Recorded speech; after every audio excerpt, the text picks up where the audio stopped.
It's your boy, Remoy George Phillip, the first. And I'm Samantha and Zessie. This is MASKulinity.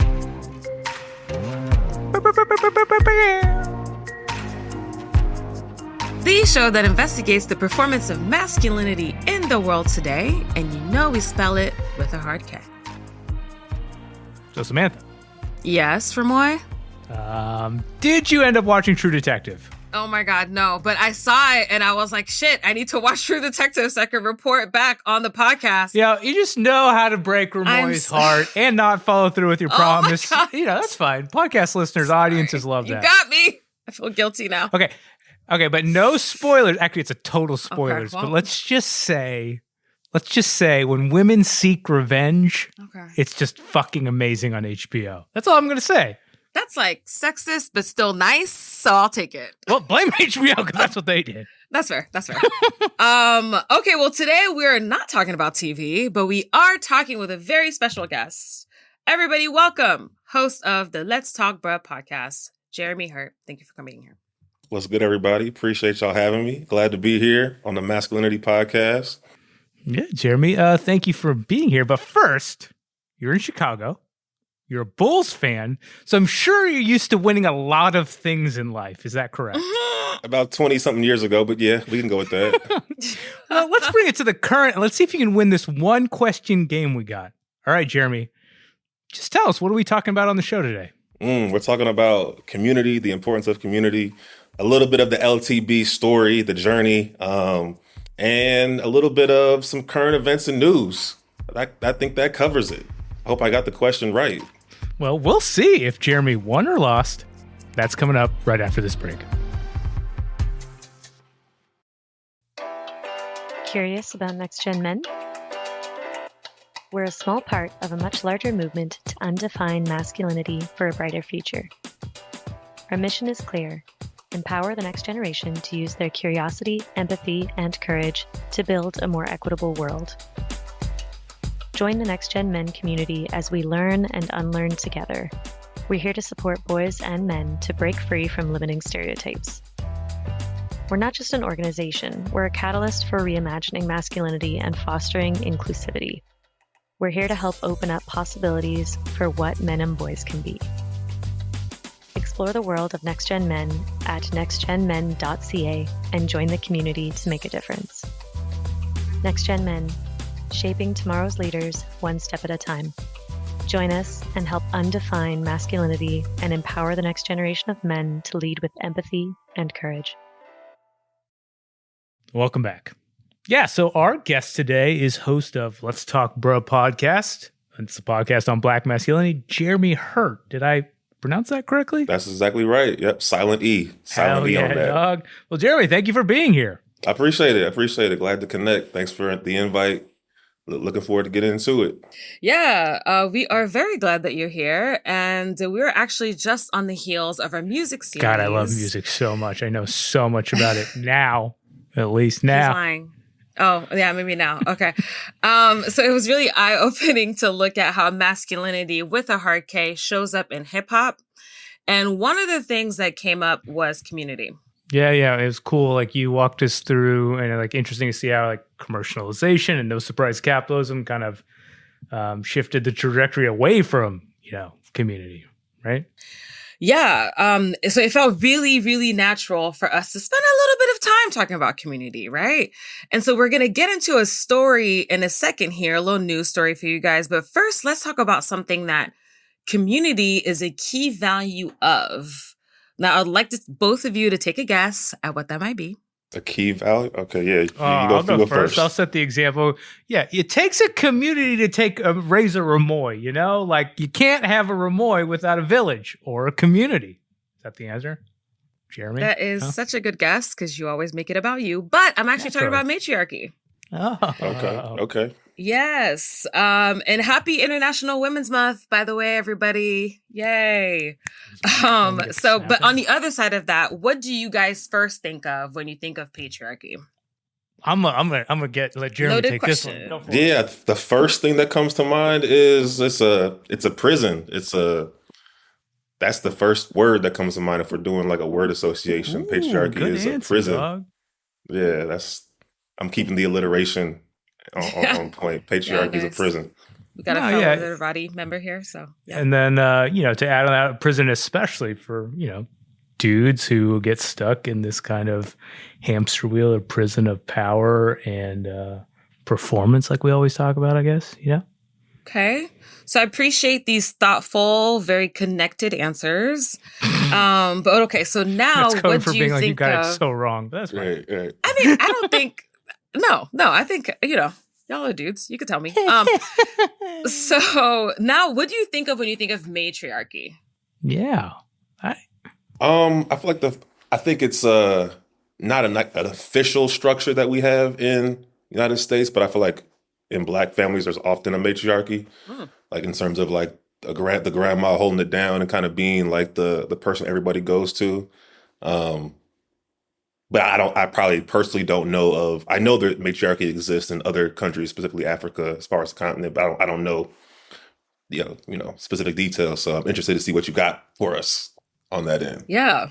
Good to hear. Good to know. Remoy, any takers or any? No, I would kind of a similar kind of ideas. Like, I mean, I hate to keep it so simple, but like just kind of like women-led groups or similar to patriarchy, but instead of the patriarchy of the matriarch. I mean, that's probably a dumbed down, poor definition, but that's what I'm thinking.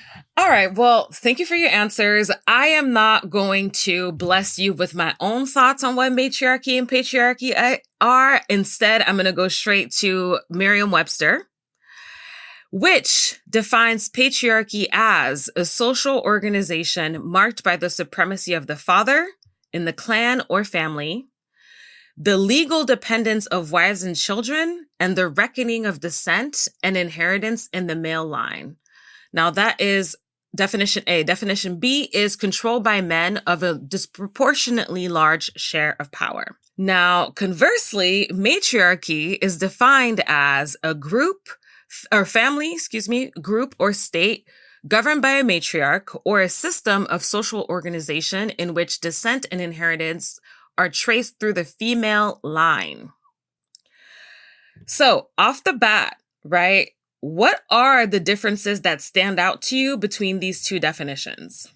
I heard a lot of this is wild, but I heard a lot of power and supremacy when it came to patriarchy and not that when it came to matriarchy, officially and objectively. That's wild. Yeah, I was going to say the same thing. I think it felt like less of a power kind of a play with matriarchy. Perfect answer. So, I really think that it's super telling that the definition of patriarchy has the word supremacy in it, and that it's the supremacy of the father, right? Rather than just a man. And for me, you may have guessed that it's really the legal dependence of wives and children that stands out. That inherent domination and dependence of women and girls is what actually rounds out paternal and patriarchal power, right? So I just want us to think about how this supremacy shows up in our lives. So I'll start with my example. All right. So if I'm walking with my partner, now fiance, yay. Congrats. Thanks.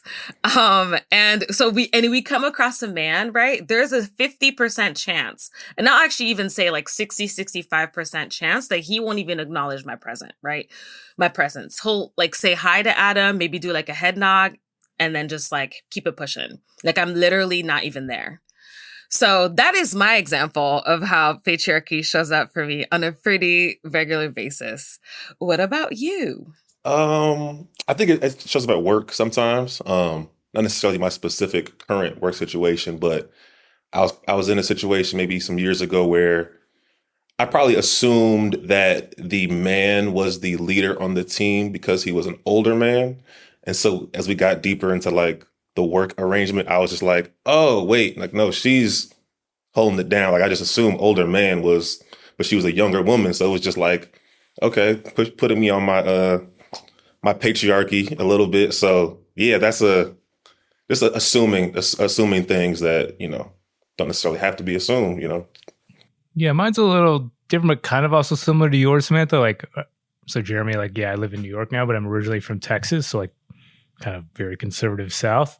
But back in the day, you'd go to parties or gatherings and almost like naturally, or like it was weird, like socially, like the parties would separate by gender, and like the women would go into the kitchen and there would be like almost unconsciously like we have to go cook and prepare while the men just sit around, the boys really just sit around casually hanging out doing nothing, and these like unconscious standards that were like kind of just so normal, and it was very surreal, and like the men had the power while the women had to do the work and the labor and were subject to the dudes at a stupid party. It was wild. That's it. That's my example. Yes. I like to add the word unpaid in front of that word labor. Just want to throw that out there. I mean, I grew up in an African household, so like what you just described is basically my whole life, which is why I'm such a good cook, which is great, but also like, damn, so, so, all right. So exactly. Right. And then there are ways that are a little bit less obvious, right? Such as the fact, for example, that this is a quote, at least 126 million women and girls around the world are missing, quote unquote, due to sex selective abortions, infanticide, or neglect. And that's according to the United Nations Population Fund figures. Well, a lot of things were just said there. What does that all mean? Like, what are we saying? Like, these are girls and kids that are like what? So essentially, people will find out that they're having a girl or a female child and will be like, actually, that's not going to work for me. And they will terminate their pregnancy. Sometimes the kid, unfortunately, makes it out into the world before they're murdered. And then other times, it looks like neglect. So some neglect is just like, obvious, like lack of care for the kid. But a lot of times it's also things like not sending your girl to school, kind of making her engage in extra labor. So that's kind of what that looks like. And that doesn't even really count femicides, right? So. Yeah. And it's like gender-based murder, like interpersonal violence or trafficking, things like that nature, right? Yeah, exactly. This is kind of interesting because when we take a look at patriarchy, right, there's like this notion that patriarchy has been around and it's just like inherent to who we are. But actually, it's been around for like less than 10,000 years. Before that, there were actually more instances of egalitarian and matriarchal societies in which leadership structures were split among the genders. So, for example, that might look like the Asante of Ghana, including the Bisagos, who, and many actually indigenous societies here in the Americas, right? Like the Haudenosaunee, for example, where male chiefs would work in tandem with women leaders who are often called queens, or in some cases, they're actually also called chiefs. So, and that depends on the society. Yeah. And but I just gotta going back to the definitions in my over simplistic reductive one, is matriarchy just patriarchy with women in power, or not the power? Jeremy, what are we seeing? What do you think? That's a good question. I feel like without additional context, I feel like it's easy for I'll say men to kind of assume, well, matriarchy is just the same thing. Like, how do we know that it's a safer version or like a more expansive version? So I think, the context there is kind of interesting. Having other forms of that structure to kind of provide there's no right or wrong way, but this way can allow more people, women, to kind of have more of a say at the table versus just go in the kitchen, as your example kind of, mentioned. That's an interesting point, because I feel like there's that gender war of, well, women do this too. And it's like, well, there's reasons why that happens. So It's a little bit of what you said, Jeremy, but a little bit different, right? So for example, for the Haudenosaunees, this woman chief would pick the male chief, and she would usually have a council of women that she worked with. So she wouldn't actually be the only one making those decisions, but women would be at the helm of the decision making. And of course, when we're talking about matrilineal societies, then, the inheritance is passed down the female line. So it's not that patriarchy, there can still be patriarchy with women on the top. So it's one solitary leader.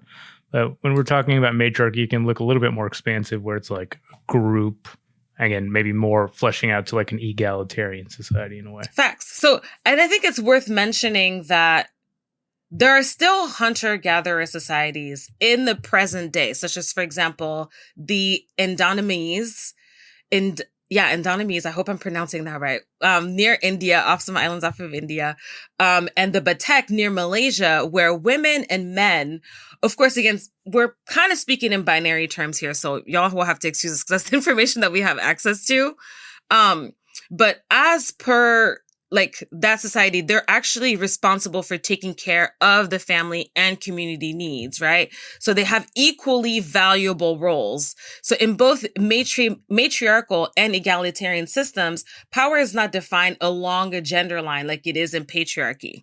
The focus is on working together to come up with solutions for the community.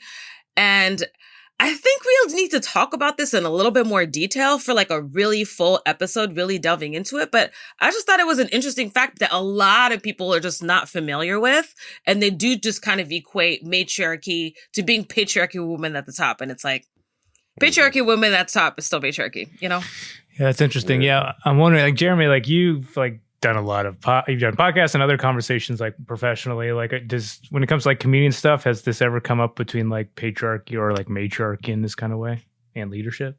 I don't know if there's a specific conversation, but I feel like when it comes to like patriarchy versus matriarchy, I feel like there's always the discussion of like, well, you know, it's always been this way. Like men are just programmed to be this way. Women are just programmed to be that way. And because we live in the States, our imagination is just so very limited. And so to not hear about these other examples, about other countries in Africa that have these matriarchal societies, like our imagination is just, well, men have to do this because it's always been this way. And like, even just knowing that as a part of our history, it's like, you know, I think people are kind of scared or, you know, don't want to challenge themselves to understand that, like, you know, it hasn't always just been this way. There's been things that have come way before us and societies way before us that have operated differently. And I feel like that's a reoccurring thing that, you know, you might have in conversations or just you just see on social media, like men are this, women are that, and there's no space for imagination or creativity. So yeah, I think those examples in that context is just helpful. Like we didn't start with this structure. Like it didn't start with patriarchy. That wasn't day one of, you know, humanity. So yeah, I think just the more we know about that is like, it helps us to operate a little bit differently.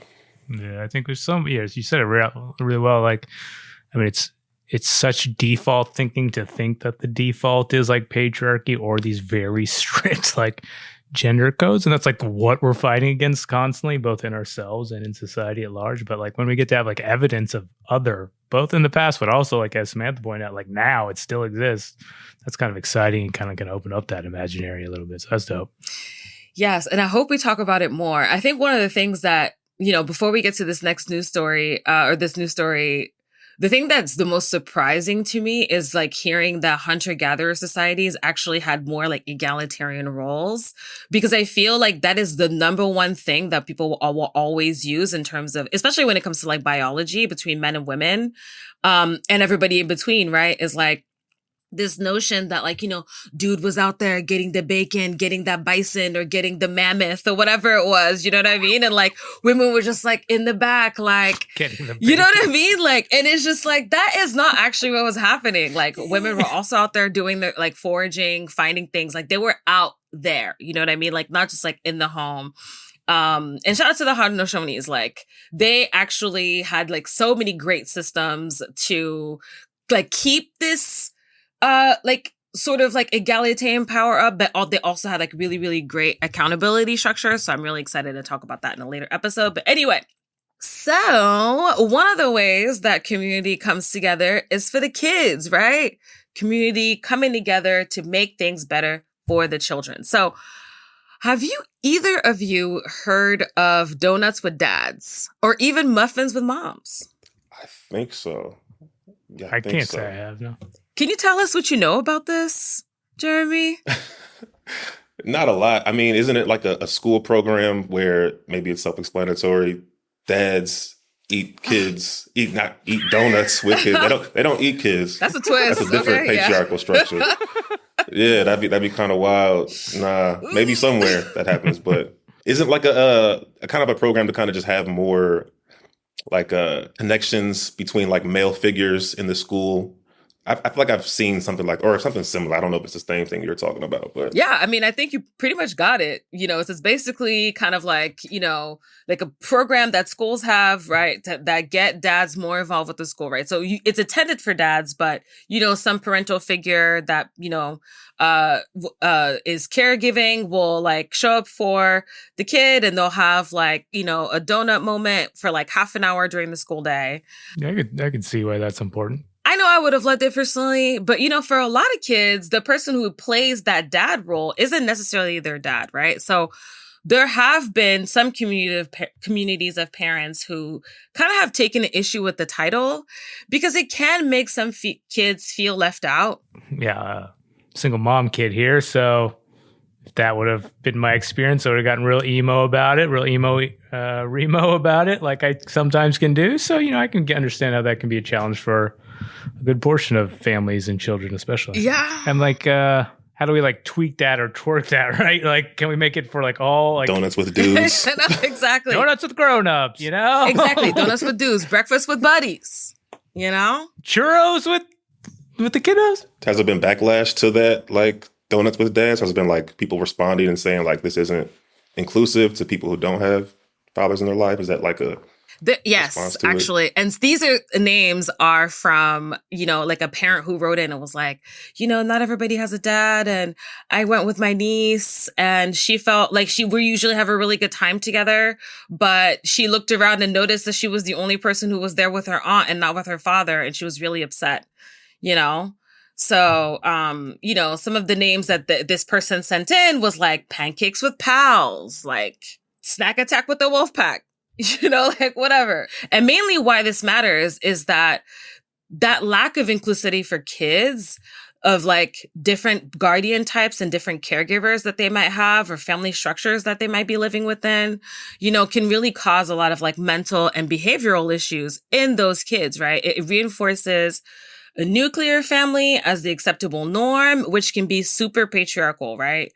And honestly, it kind of feels like it upholds that family structure, like that nuclear family structure, without acknowledging that for so many people, it's just not traditional parents who are taking care of the kids. Like, it's just not like that. Yeah, that'd be an interesting conversation, like, I guess, at the school, because I would assume the person who suggested that might have an allegiance to that kind of nuclear family structure. Like, there must be a man and a woman in the house. Like, I'd be interested how those conversations play out, because that person's probably like, well, this is a good thing, right? Nuclear family, nuclear black family is what we want. And it's like, well, it's a little bit more complicated than that. And yeah, we can see where that's come from. But we also, like, to some degree, if we looked back, like, I mean, I can't speak universally or I can't speak too generally, but like I said, it takes a village to raise a Remoy, it takes a village to raise a kid, and there's a lot of people involved.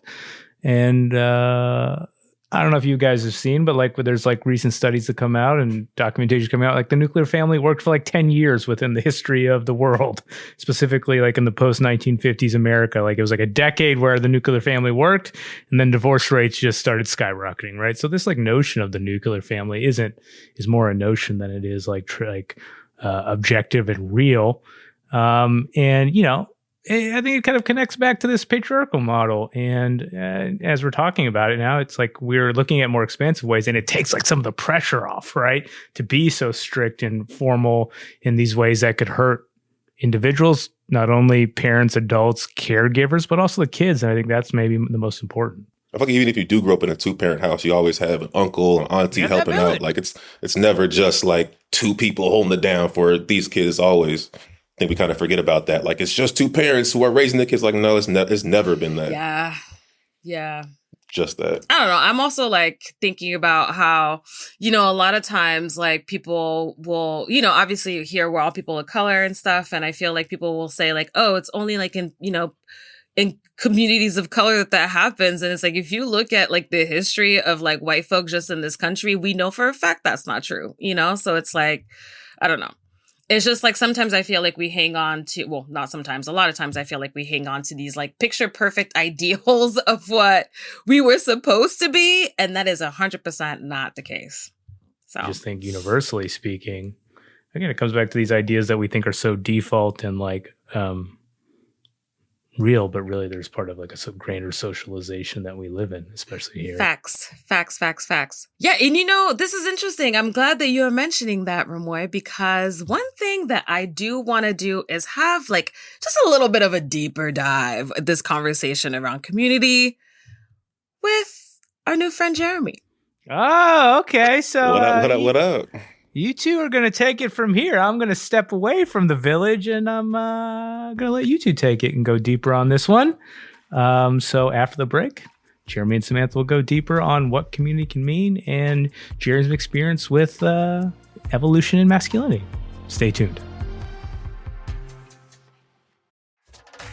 Calling all bookworms and changemakers, get ready to dive into Book Club. That's BOOK, beyond our own knowledge for those that don't know.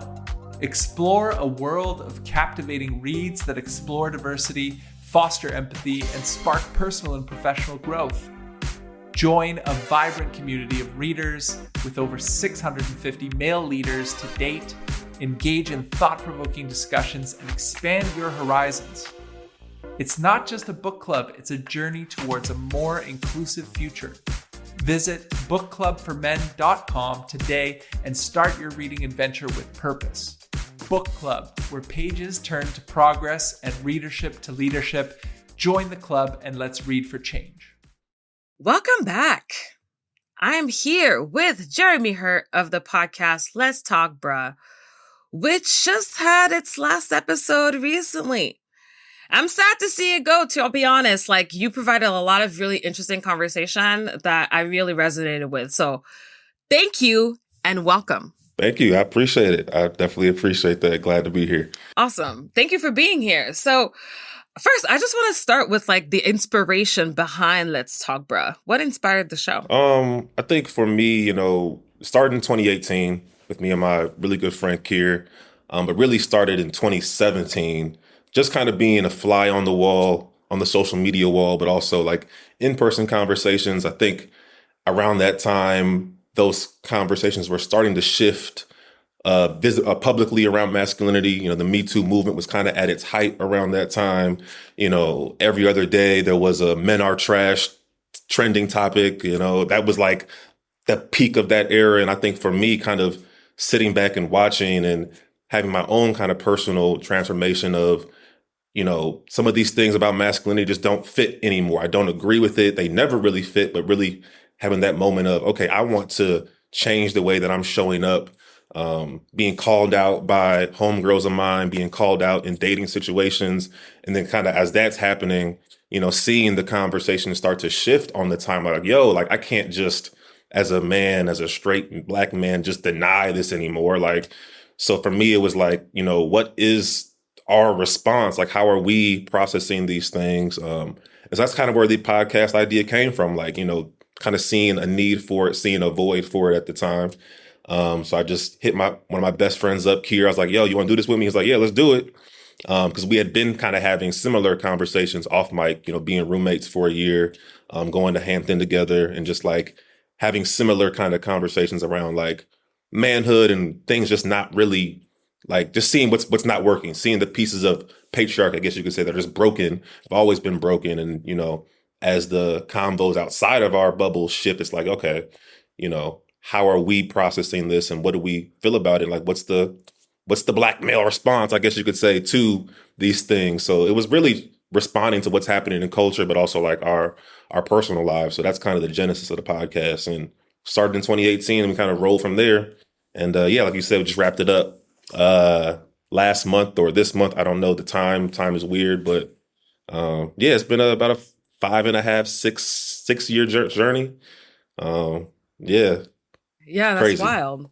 Yeah. Well, congratulations. And thank you. I guess first of all, shout out to the homegirls that were, calling you out on your behavior that caused you to like have some moments of self-reflection. Yeah.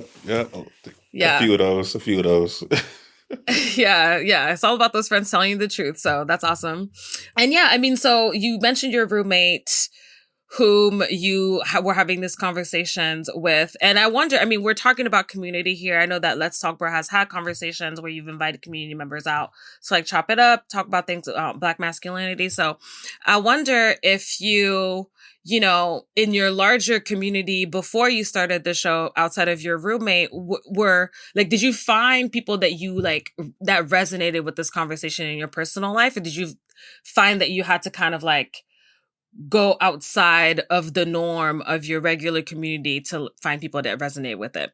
Yeah, I think it's a bit of both. I think once we started the podcast, we saw that there was like a community that was growing. So we started a Facebook group to kind of bring those conversations and have a place to talk about it.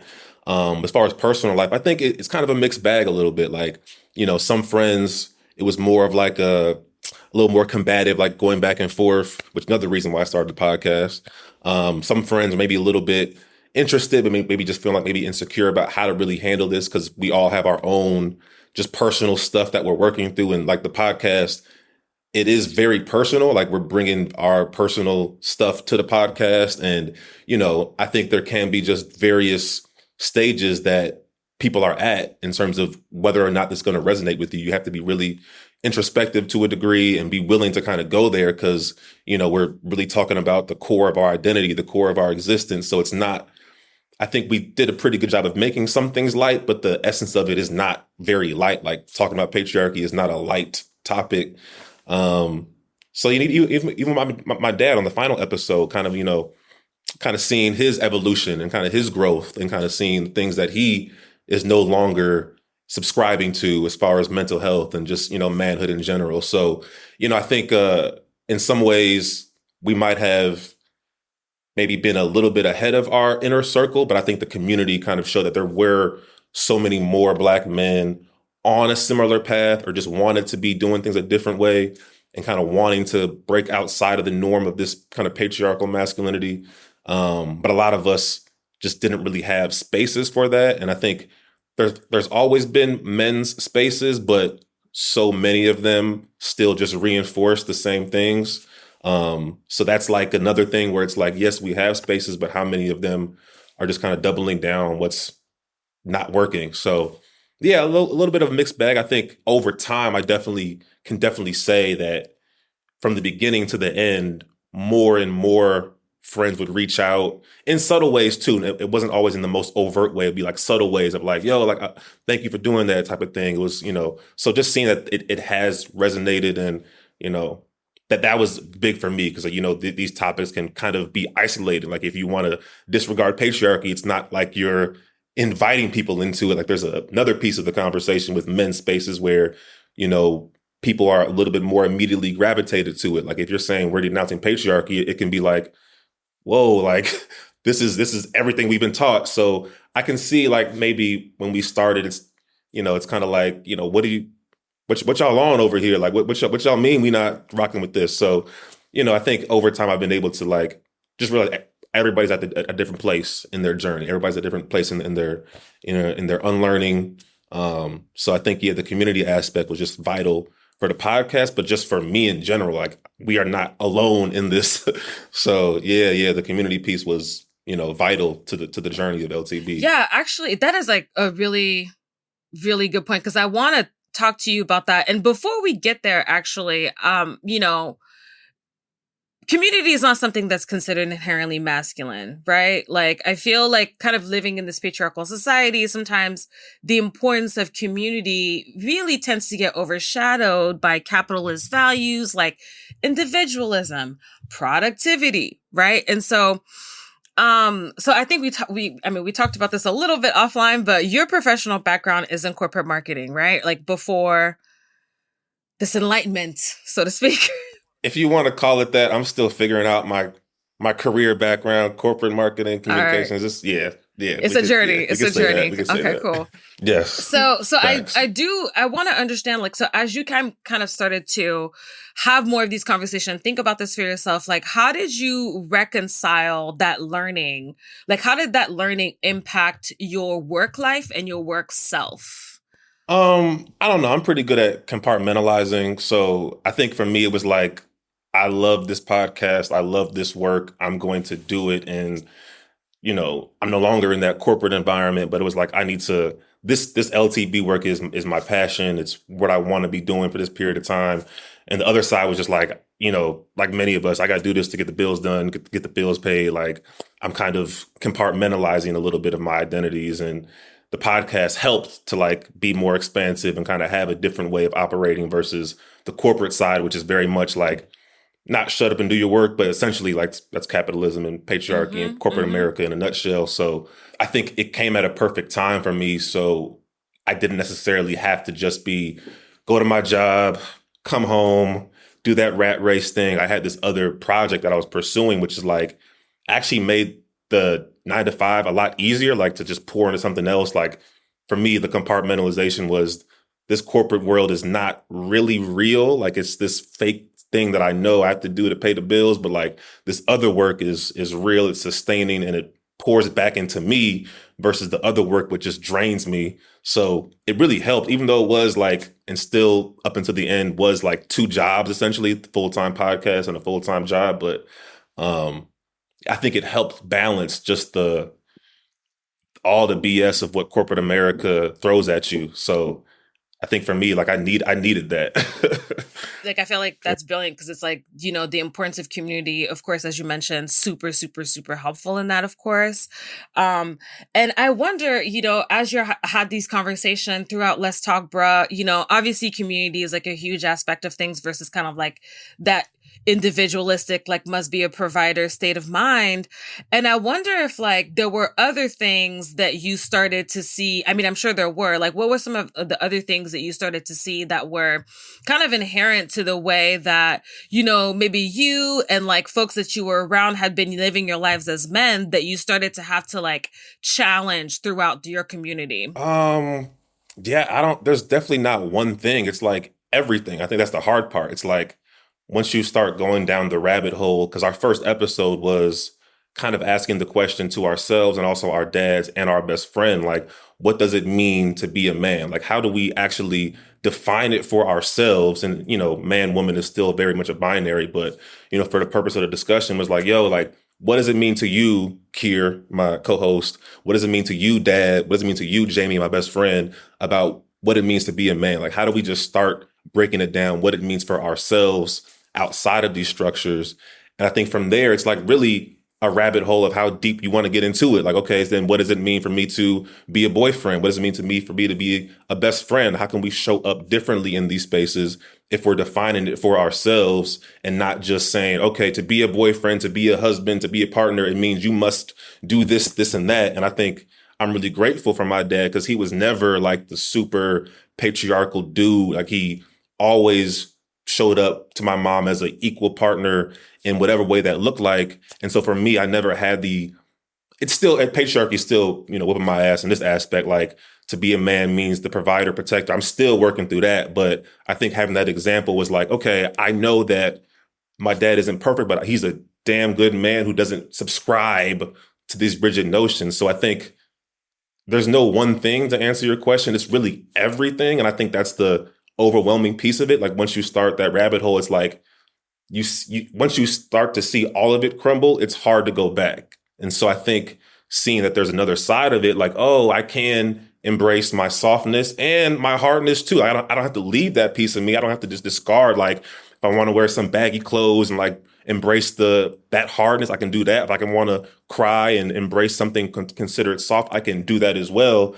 And I think some people think that once you discard one piece of it, of course you want to discard like the harmful pieces of it. But I think if you want to discard, you don't have to discard everything. I think that's the expansive notion of it. Like, you don't have to just, as patriarchy and capitalism does, you have to be one thing or the other. It's very black or white. And I think once you can kind of start that unlearning process, it's like, no, it can be whatever you want it to be, as long as you're not hurting nobody. But I think because there's so many societal pressures of, your friends, your homies, maybe even your partner who might reinforce something, it's like, without the community, we just kind of go back into those same cycles. So I think, I think it's even, to this day, like, I think, the importance of community to kind of hold you accountable to not forget, that it can be a little more expansive than what they taught us or what they showed us. So yeah, community is great because I feel like we were like just talking about like hip hop, right? And so we had this whole conversation actually with Nalo, whom you know,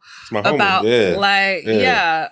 about like the tunnel vision, right? That the commercialization of hip hop created for the culture, right? How it went from this huge culture to this genre.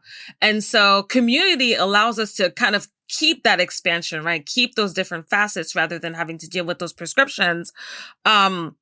Still, I am curious. I mean, if you had to say, right, I feel like this is more of like a beneath the mask question, but if you had to say, what is the most challenging aspect of patriarchy to unlearn?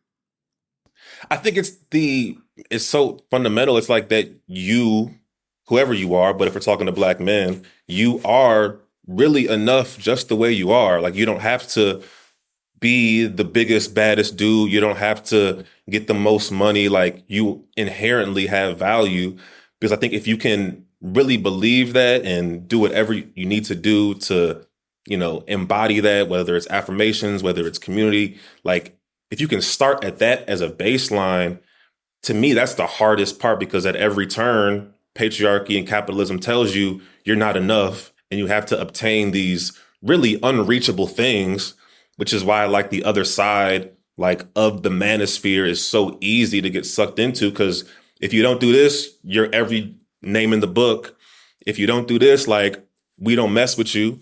And I think that language is it's from a marketing point of view, it's easy, it's simple, it's been consistent. My homegirl Alex broke it down on the gender war episode we had. Like, their thing is so easy, and it's so like, it's the message we've heard from day one. So the other side, what we're trying to do is to embrace softness and wholeness. Like, it's hard to have a marketing strategy around that. Like, it's hard to bring the masses into, you are enough, bro, just the way you are. We're like, yeah, but. And if you believe that, you might have somebody in your life that reinforces the opposite. So it's like, yeah, you brought up the corporate background, so my hat is kind of on. Like, the marketing from the other side is just like, it makes it so easy to get caught up into that. And yeah, we're still trying to figure out, a better marketing message for, a more healthy masculinity. So yeah, I think just knowing that you are enough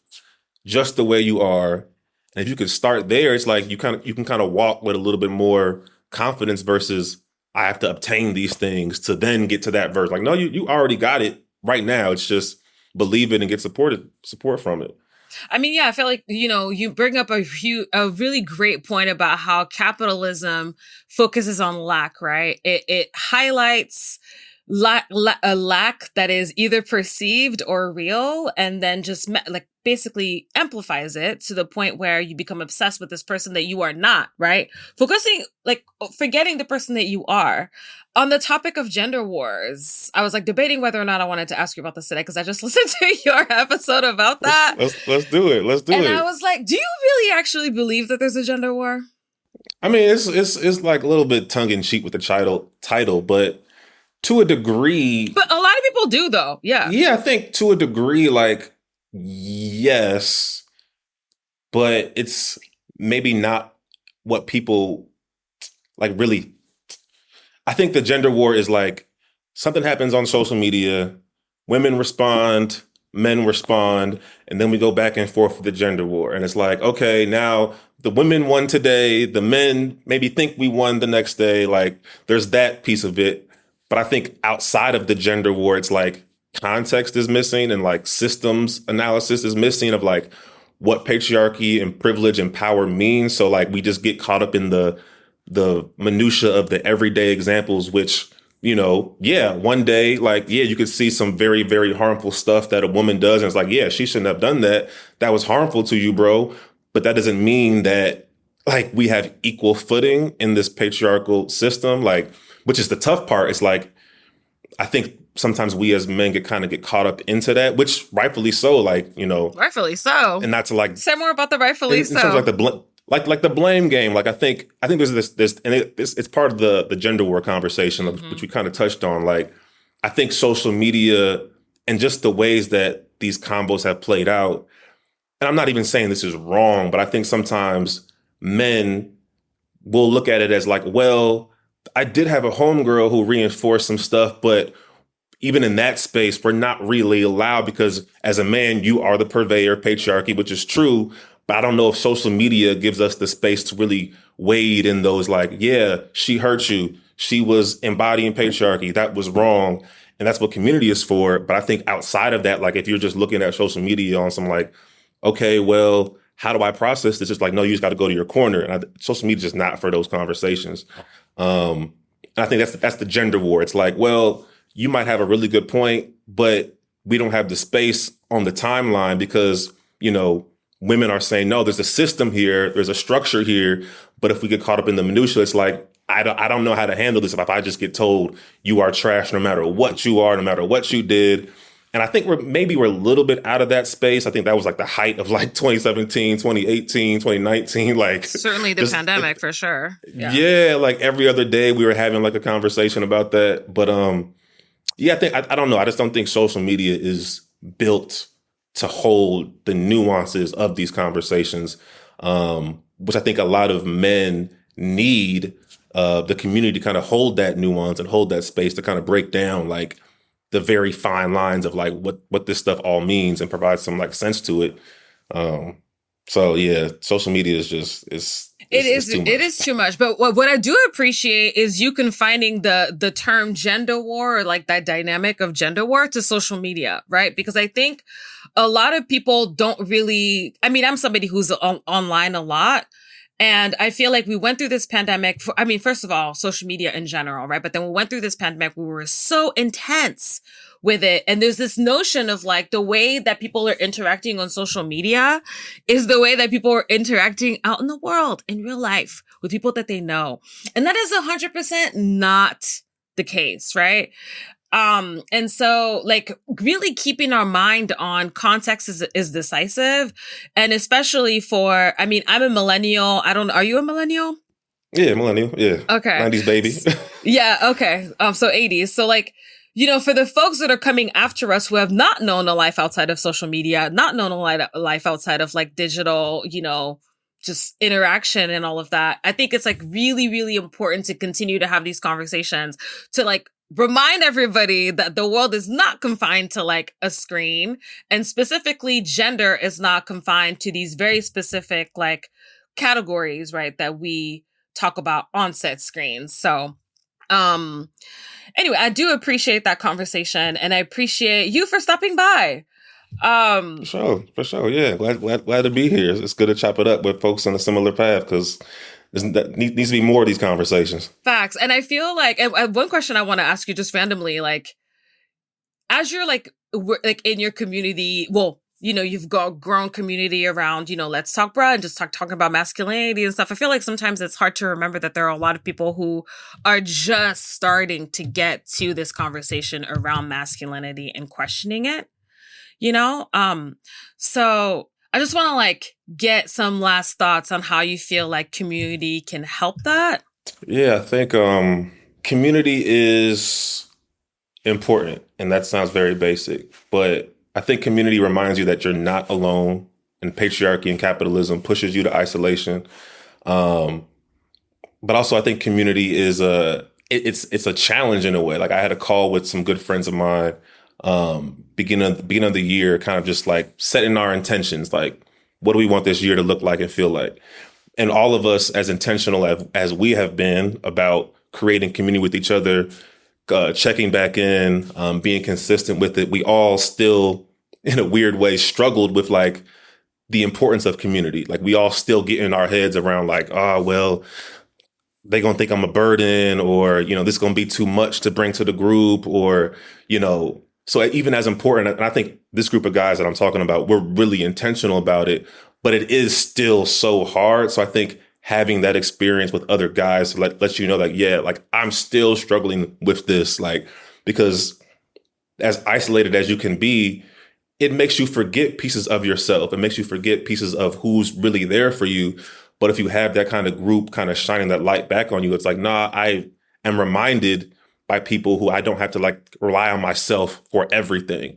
And I know I can do that a lot. I am an introvert. I am a soloist. Like I will be in my own head, in my own bag, but like I know that I need community. I need to be around people. So it's just kind of like a never ending cycle of like, yo, like there are people who love you if you allow them to love you, which is like a big lesson for me. Like people are there for you and they want to show up for you if you, are there to receive it as well and kind of give back to it. So, I think just getting out of your head, getting out of that isolation bag that, it's so easy to fall into, especially as, it's a lot of us work remotely and kind of have more of like transient lifestyles and things like that. So, I think if we can embrace community and rely on each other, we can be a little bit less reliant on, just being individuals and being in our own way. So, that's a big priority for me, like just to get back to community because, we can be in our own heads and we don't have time for that. We really don't have time for the whole pull yourself up by your bootstrap situation. Like that is exactly what that is. I feel like you're supposed to like pull yourself up with like, no, like, Right. Physically, I don't even know how that works. Like actual physics, I don't even know how that works. So so now that, Let's Talk Bruh is of course there for, everybody to go into the archives and stuff, which we'll definitely be posting on our website. But no more new episodes. So where can people find you and what are you into these days? Yeah, I mean, find me at social media, jherte, JHERTE. I work for an org called Black Men Build right now. And a big part of our work is bringing Black men into the fight, for racial, social, and gender justice. So, definitely if you are in the cities that we are in, definitely check us out, come to our men's circles. But as far as like any upcoming projects, nothing right now. Like I'm trying to just like not go back to the same cycle of just like grind. Like I'm really just focusing on my work with B&B, seeing what else is coming for me. But like I'm just kind of like getting back to having one job right now. So like I don't have anything planned, like maybe some projects down the line. I always have some ideas in my head. So if anybody wants to see what I've done with LTB and pay me for future projects, we can definitely talk about that. Whoever's listening to the Masculinity podcast. But I think that's kind of where I'm at right now. Just like kind of taking it, kind of going back to the basics. Like I think, getting back to what I was not doing, as far as taking care of myself the right way, kind of in the grind of LTB. So getting back to the basics for real, like just, whatever consistency, getting a routine and, really getting back to my community back in Chicago. So, if you want to follow me on social media, jherte, JHERTE, go back and listen to the old and watch the old LTB episodes. Might be doing some podcasting with some good folks pretty soon. I'll keep it kind of vague, but that's it. That's it for me right now. Yeah, man, all this community talk, huh, Samantha? And? Well, just tell the people where to connect with the Masculinity community. Well, if you out there want to find out more about our services or just learn more about these connections between community, masculinity, all things gender, head on over to masculinitypod.com for additional resources around mental health, how to get involved and speak about masculinity, healthy masculinities, of course, in your community. Of course, we're going to continue to post our links on social. All the articles and everything that we reference throughout the show can always be found at our website and on social media. So again, that's at Masculinity Pod, always with a hard K on all platforms. Stay tuned next week where we have another Beneath the Mask on IG Live. So stay tuned to Instagram to see what's coming up with that. Absolutely. And the week after that, we get back into your podcast feeds for more Masculinity Podcast episodes because we're making a little transition where Remoy will take that mic. I am. But until then, I'm your boy George Phillip the First. And I'm Samantha Ndesi. Thank you so much for listening. Peace. Ciao. Like I got a lot of things to Google.